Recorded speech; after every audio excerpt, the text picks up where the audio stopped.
Hey, Richard here. I'm trying again. After a disastrous post last time, I got 3 views, and I think I used the wrong word.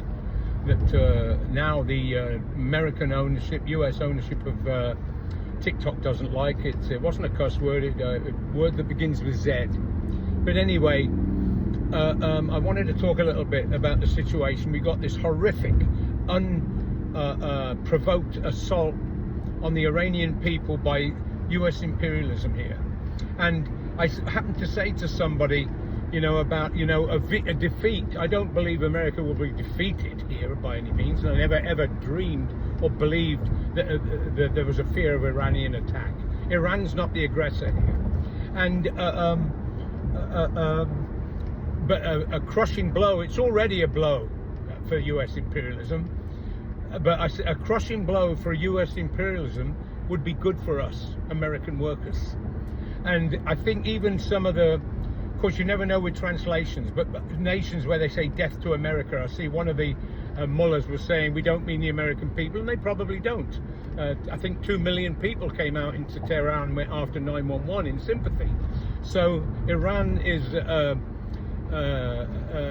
not the enemy we're led to believe it to be. It's the leadership there is an enemy of its own people, just like the ruling class in America is our enemy. It's our first enemy, and a defeat and a blow to weaken US imperialism would strengthen the US working class, because they are after us day in, day out, non-stop. It's called class war. And if you remember, Buffett said that there is such a thing as class war, and my class is winning it, I believe. You never know if that was a false quote, but that's what he was reputed to have said. So the thing is, it will be a positive thing for us. And we have to look, you see, the whole way the class, I've talked about it before and mentioned about how do I feel a love of country, right? What does it mean, love of country? When I get back, I've said it before, to England, and although I wasn't even born there, whatever, my formulative years, whatever way you want to say it, it's where I feel my roots are. And when I get off that bloody train, the Piccadilly line at Heathrow, and that's so, I feel I'm home in some way. Now, when I come back here, I feel I'm home too. That's I've been here over half a century. I'm a hybrid. But so the thing is, when a worker says I love my country, let's say you're a rural American, likes to hunt, likes to fish, likes to do this, do that. What you mean by it is all these things in your life that make up your life and make you what you are. And you don't. Elon Musk thinks of different things. Trump thinks of different things, very similar to Musk. They think of making money, exploiting people, getting the best out of somebody, exploit the weak, and so forth. They're a different animal. And so the way I get round, so when you talk about we're all Americans or we're all English, what does that mean? This geographical entity, the borders of a nation state, which the modern nation state was created by capitalism. So everybody within that nation state becomes English. Nigerians, as I made the point I made in the last video, why is there so much problem there? Because those nation states in Africa were imposed on those people, on colonial people, by the colonial power. So France and Britain were in competition in that part of Africa, particularly along the Niger and the Niger River Delta and so forth. And so by 1960, the British created Nigeria. It was I think the Nigerian Protectorate or something, and created this nation of Nigeria with some 250 languages, 100 ethnic groups. I don't know how many ethnic groups.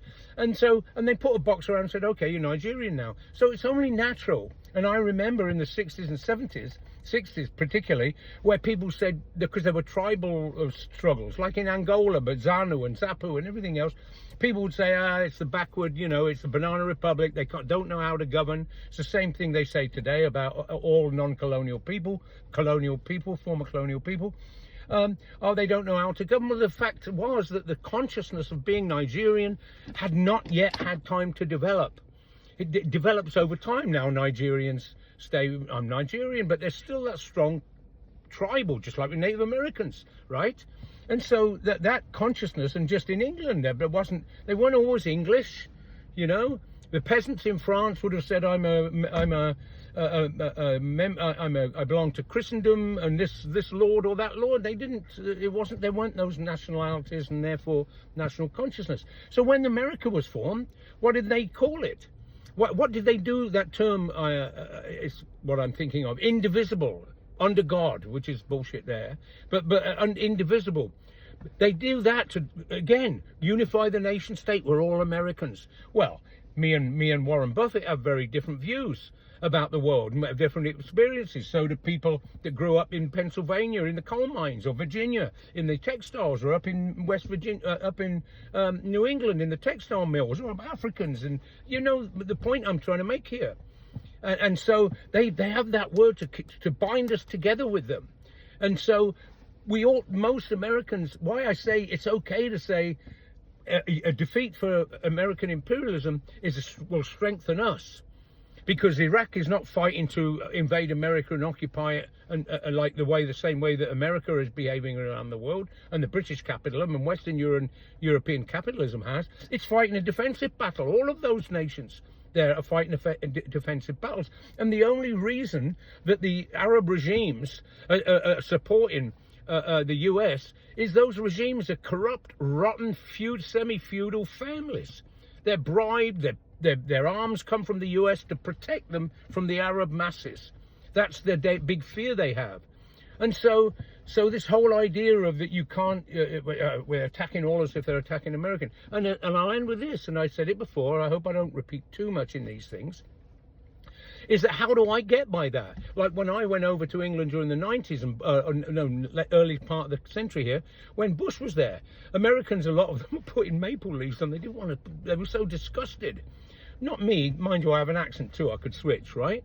But the thing is what you say is, I belong to the American working class. I'm proud of the American working class. I'm proud of belonging to it, and I'll defend it anytime with all its weaknesses, because I come from the same class and with the same weaknesses. You know, so that's how we get round that. When you love America, you love different things in America than the ruling class. It's different as chalk and cheese, and as Marx was said about workers of the world unite. If you moved, you were a worker like me, a blue-collar worker in a utility, and you moved to a country, let's say you moved to Mexico, or even if you moved to Brazil, or you moved to Argentina, or you moved to Italy, and you were a young guy, and a manufacturer's daughter brought you home, or if you were a janitor and a millionaire's daughter brought you home, they'd put a stop to that. They wouldn't care. And I'll tell you what, if they were racist and you were black but you had money, they'd swallow it. They'd accept it, you know. But anyway, I just want to make those points to remember that if US imperialism is weakened in this struggle against Iran and this attempt to change, assassinate entire leadership. It's a rogue state we live in, folks. Weakening that state is going to strengthen American workers, because if they're weaker, we'll be stronger, because they're not friends of ours. Our history shows it. Labor history, read it. All right, too long.